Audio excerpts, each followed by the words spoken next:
images. All right. Well, thanks, Amy, for the incredible introduction. My name is Brooke Silva, like she said, and I've been teaching ChatGPT since I got here to KW Austin 1. It is probably our #1 class request. It is so requested that I have to teach it probably every 3 weeks on rotation with Canva. And my favorite feedback from this class is when I get the naysayers, and I know everything about ChatGPT. I use ChatGPT every single day. I use Gemini every single day. And what they have always said when they leave my classes or the next day is, Brookie, I don't have to edit things anymore like I used to. It is copy and paste, and it listens to me. And it's just a few tweaks and it's just a few things. So before I was Director of Learning and Productivity here at KW Austin 1 in Austin, Texas. I am 2 blocks down from the mothership on Mopac. I was the regional tech trainer for New England, where I got to meet Amy in my career up there, and I'm going into my 9th year with Keller Williams. As a Boston chick, my family and I are having a lot of fun exploring Texas and dealing with the unique weather. Yesterday, we were in flip-flops. Today, there are people in flannels and Uggs, and it's hysterical to deal with the weather shift because I'm used to snow and real cold. So when it dips into the 70s and everybody's panicking, it's adorable. So, all right, we're going to do a quick overview. We're going to get started. I'm going to get to as much content explosions as I can with everyone in the limited time we have today. If we don't get to it, Amy will give everyone on this call my links where we have all of the bonus prompts, and I'm going to show you where you can get them yourself as well, so you can be curious about the ones you're interested in. Because legal says, hello, please do not break any TCPA or AI compliance rules here in Texas. Our brokers forbid you from using AI to write contracts. Always remember, too, that your AI is not a sentient being who is licensed. So please watch out for things like fair housing violations, code of ethics, and anything that you wouldn't put out yourself as the licensed person. All right, AI. One of the biggest things with AI is we all get excited. We're introduced to these programs and classes. We hop in, we do it, and then we stop because we don't get the output or the responses we thought we would. We expect to hop in and say, hey, write a blog post. Well, write a blog post about what? Write a blog post about you, about the industry, about eating tacos for the first time in Texas. Like, what are we talking about? So when we're talking about any AI, we're talking ChatGPT, Gemini, or any of the tools you're using, we have to teach it.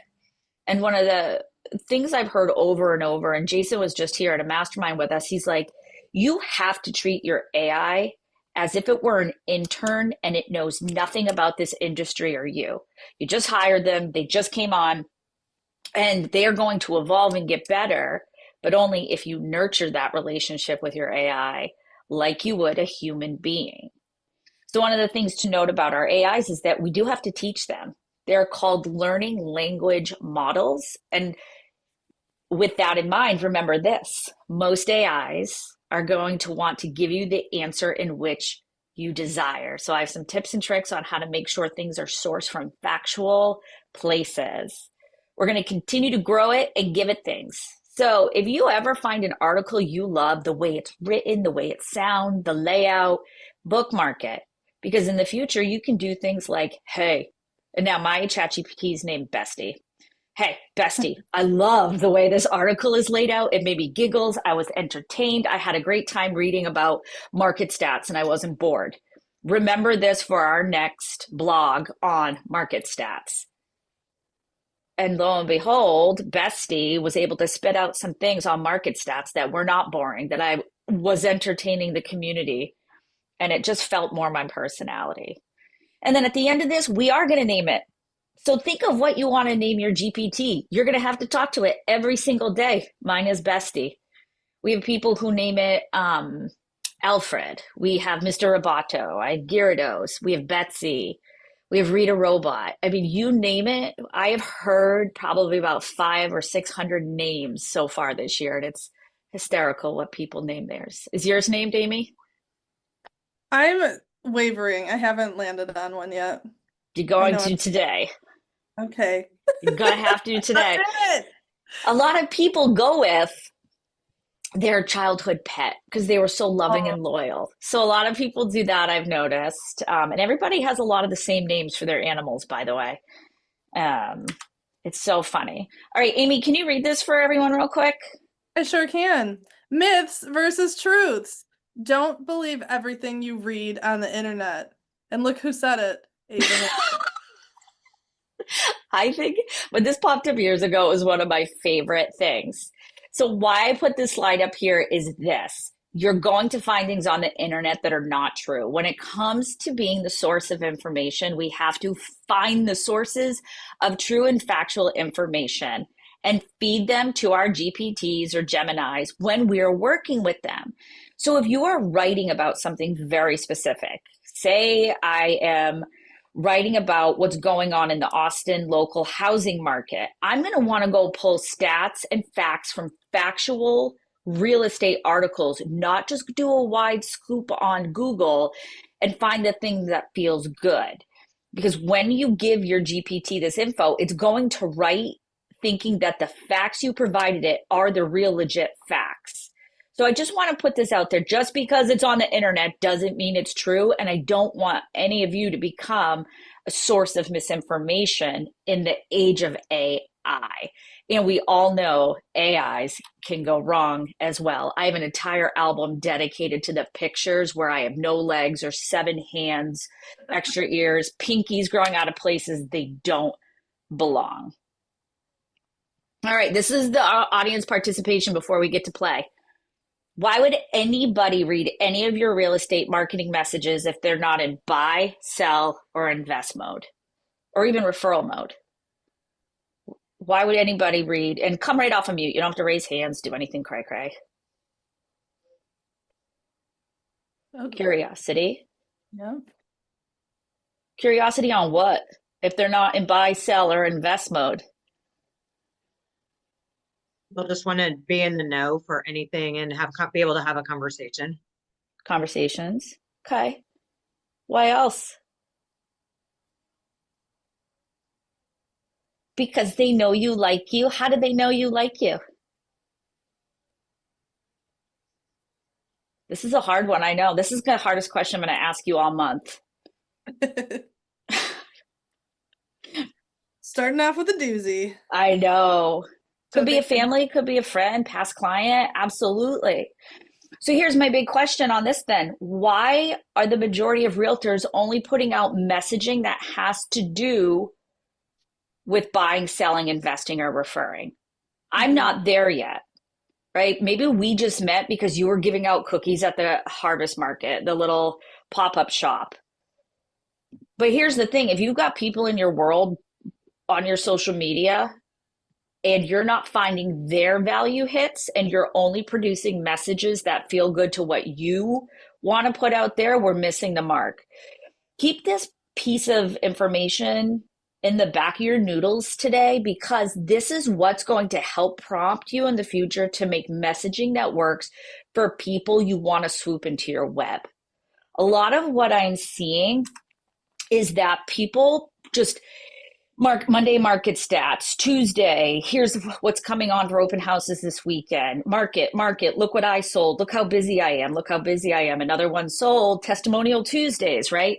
It's real estate, real estate, real estate. But yet, what if I just bought a house from you?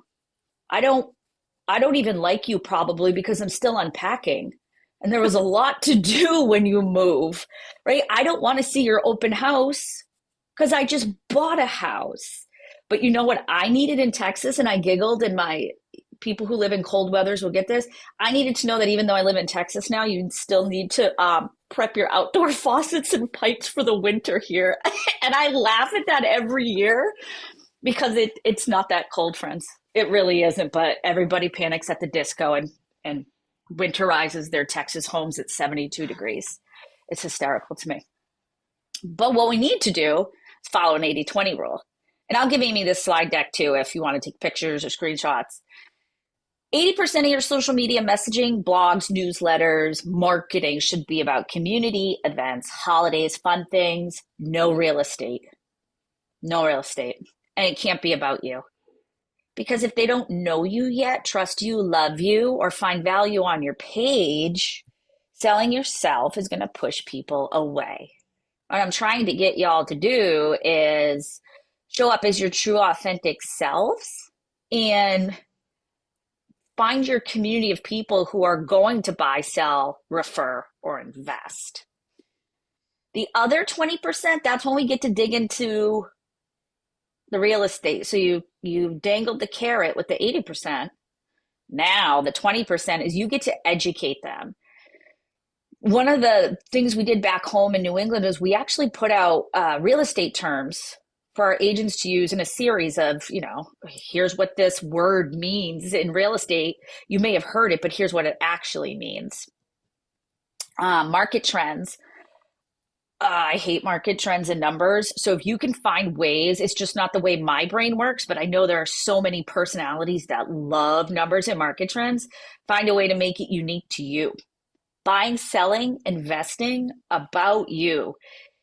I've always taught my agents, tell the story of the buyer and seller, not another one sold.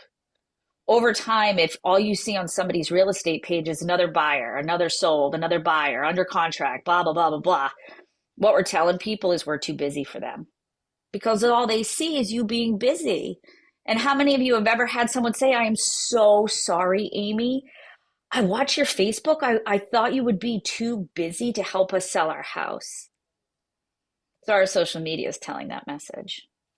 I've definitely heard that with dual career too. They think that they're too busy because they have multiple careers and they're doing so well in real estate and know that they have this other job as well and they don't want to bother you. Yes. Yeah. And it's funny when agents say that to me or we start to dig and audit their social media, the prime example is their social media is only when they sell something or somebody goes under contract or open houses. So to somebody who's not in this world, like we know open house, like, come on, we do this in our sleep, right? This is real estate that we do all day. This is our jobs. The community doesn't know that. People who are not involved in this industry don't know that. So the message we're sending without even realizing is we're too busy for you. So there's going to be some tips and tricks today. We're going to get into this in a minute, but in the chat, everybody throw what you're using for AI right now for chat. Are you using ChatGPT, Gemini, another tool, Claude? There are so many out there, but I'd love to know what you're using. My other disclaimer for today is if you are not using a paid version of ChatGPT, you may hit a wall where you run out of memory if you have already been using ChatGPT today. I would try to never tell an agent to purchase something. However, the $20 a month uplifted subscription is probably the best $20 you'll spend a month to pull leverage in. I love it so much. I love it so much. Man, Amy, you've got them all. I'm actually not a Gamma fan. All right, next thing to throw in the chat. Are you looking to do things more for your personal life or your business life when it comes to using AI? Or it could be both. Yes. Both, yes. Yeah. Business, both, mostly business. Cool. So when it comes to business, what is the one thing you wish your AI could tackle for you so that it could come off your plate or make life easier or doing some things unnecessary? You can throw it in chat.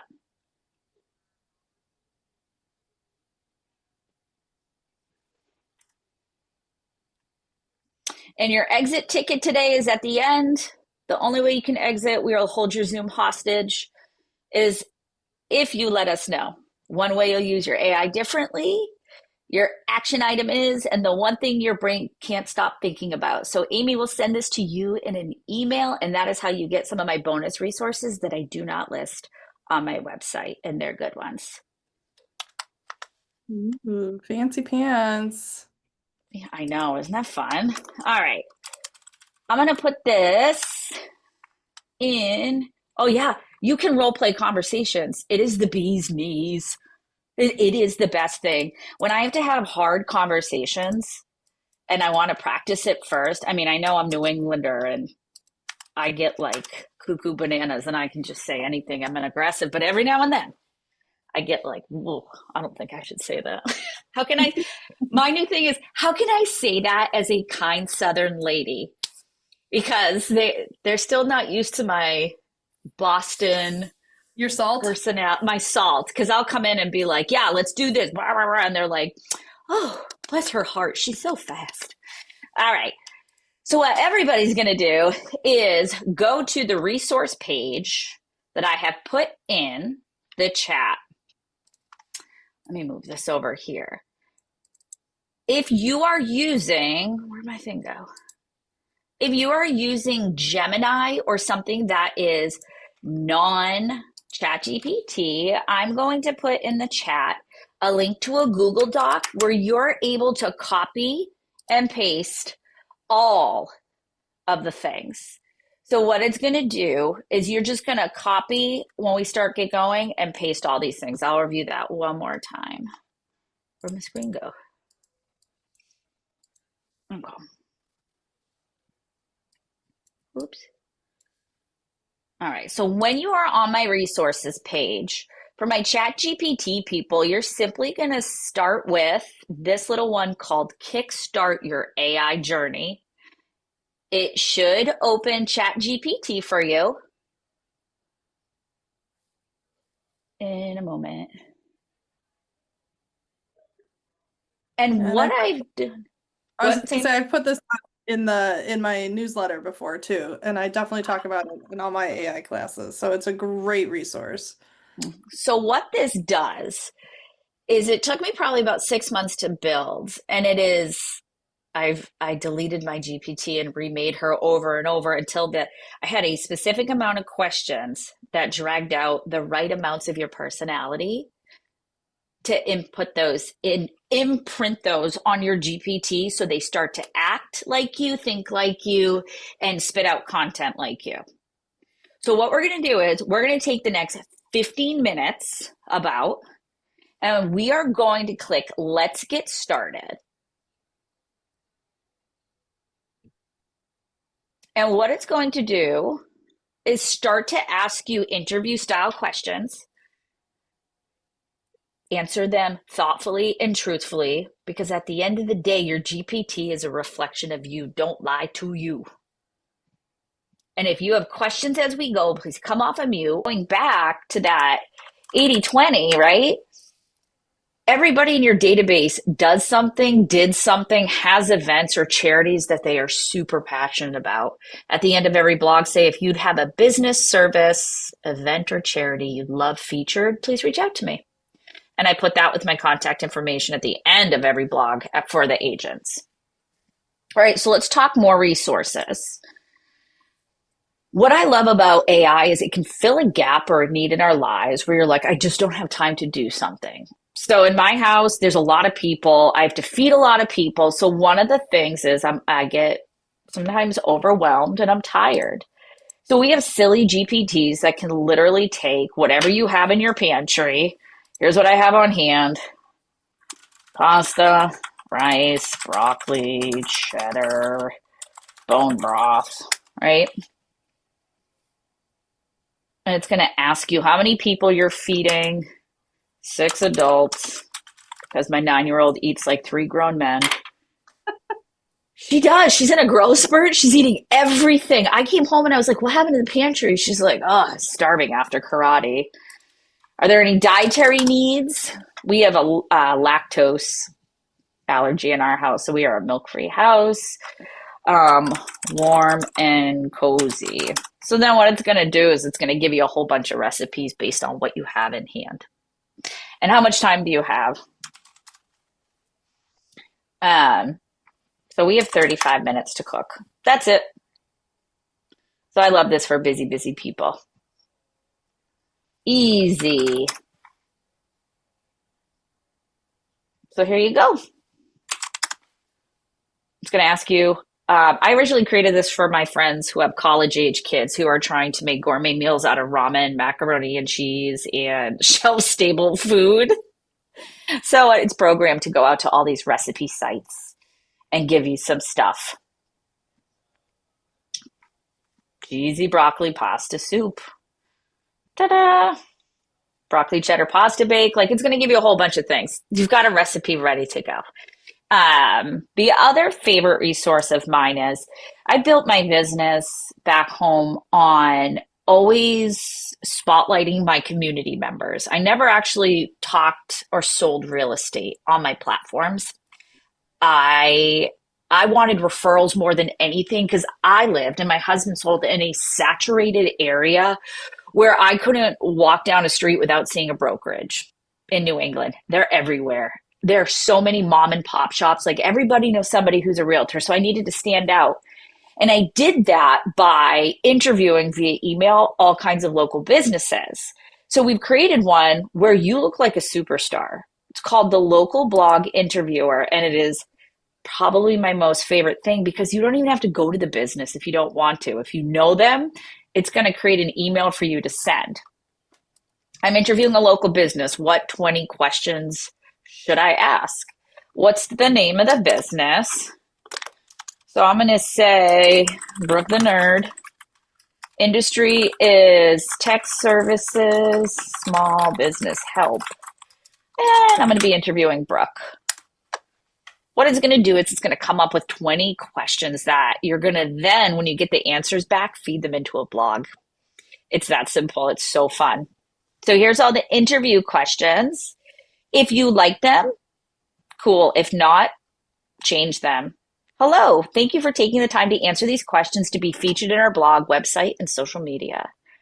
Please be sure to add any high-res logos and images you want to use in your replies. If you're unsure how to answer any questions or want to add anything, let us know. We're excited to feature you. So this is copy and paste into an email now. When the blog goes live, we'll be tagging you on social media. We only ask that you share our original post on your own channels. So give me all the fake answers. So now we've got the other side of that. So you've sent this out to a whole bunch of businesses that you want to feature. Now you've got the local blog creator. And what I'm going to do is I'm going to take all the answers, the whole email that the person responded to. Oh my God. Give me answers as if you are Brooke. So she's getting better. She thinks I'm asking her to cheat on homework.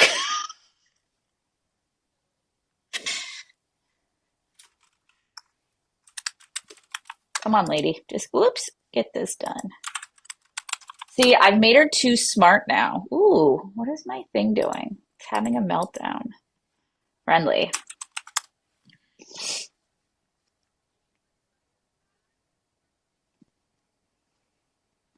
So what I'm going to do is once this stops, paste this into the local blog creator. And on the back end, it is coded to make sure that it is picking up hyper-local search engine optimization terms where you live. Because remember, they're giving you the address, they're giving you links, they're giving you different things. So we're just going to paste everything in. And from here, your ChatGPT is going to create, skip. Now it's going to create a blog that is basically copy and paste. How Brooke the Nerd makes tech feel human again. Blah, blah, blah, blah, blah. You throw in a few pictures. Now, that took longer than it probably normally would have. But in under 10 minutes, you can have highly personalized, community focused, on events, on small businesses, on charities that are going on. And let me tell you, this one little thing in 2026 could set you apart from the competitors in your market and your own market center because it then gives you social media Please now create a social media post for me to share on LinkedIn and Facebook. So you're starting to create your social media because I'm not going to just say, here's the blog, right? I'm going to say, Mhm. meet Brooke the nerd. Here's why you should read this story. And then again, at the end of my blog, it's going to say, if you have a business, event, charity you'd love featured, please reach out to me. And you look like a superstar. And saves so much time. The other Awesome. thing I love doing are this or that prompts. Every Thursday, I used to give my region this or that prompts. Oop, my thing's about to have a meltdown.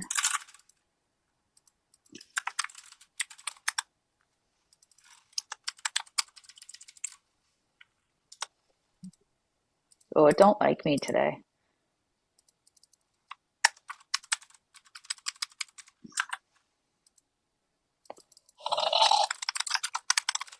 Me making my systems difficult.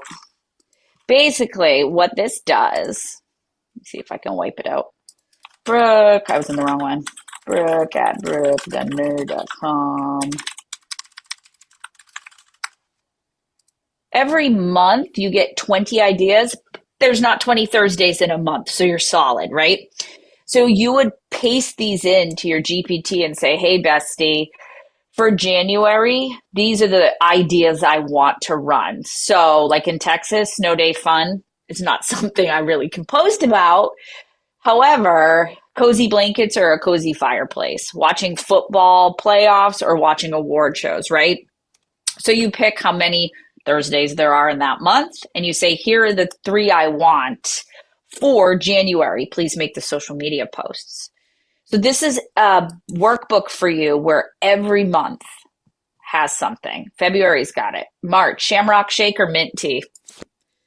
In April, jelly beans or chocolate eggs. Lawn games or card games. And the magic of what this or that do for engagement is some people will not engage with your real estate posts. However, everybody has opinions. Have you ever read a Facebook page's news site? I don't even read the news story. I just go straight to the comments. Everybody has an opinion. That is what this feeds into. So when people are commenting on your Facebook posts, on your social media, yeah, you can have it. It's on my website. It's under resources where we got the original, and Amy will send that out to you guys as well. However, if you have someone that says, oh my God, baseball game or outdoor concert, Brookie, it is always going to be an outdoor concert. You don't have information to take back to your notes in your CRM. And if this person isn't in your CRM and they are interacting with you on Facebook and you don't really know them, they should go in the CRM.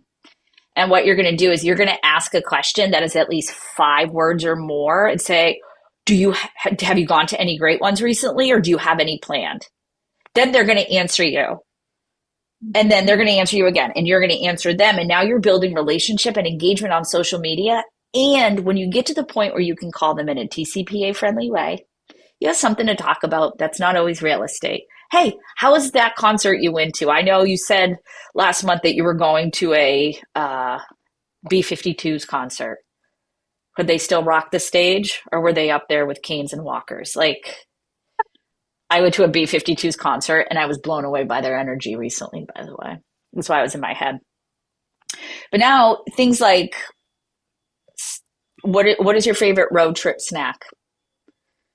So if these are buyers with you, guess what you can have waiting in your car, right? You can have their favorite little snack. It's these small, tiny touches that you can pull in from social media. And this is where social media becomes a powerhouse for you using AI. My other favorite thing is you could build your whole year of this or that posts in maybe 2 hours on a weekend. Canva's got this or that templates ready for you to go. You pick your favorite one, you add your logo, and you just make a whole bunch of them. And then you use command to future post in the social media section. It's probably one of my favorite hacks for social media, because if you only did this, you would still consistently have something once a week for people to engage on. And engagement's key. And so is that words or more. That's what the algorithms look for. Yes, that's exactly what it is. And again, that's on there.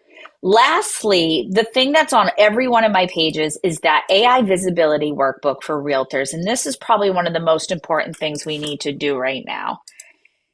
This is where you get found on social media using something called a NAP. And that's literally master NAP is your name, address, phone number.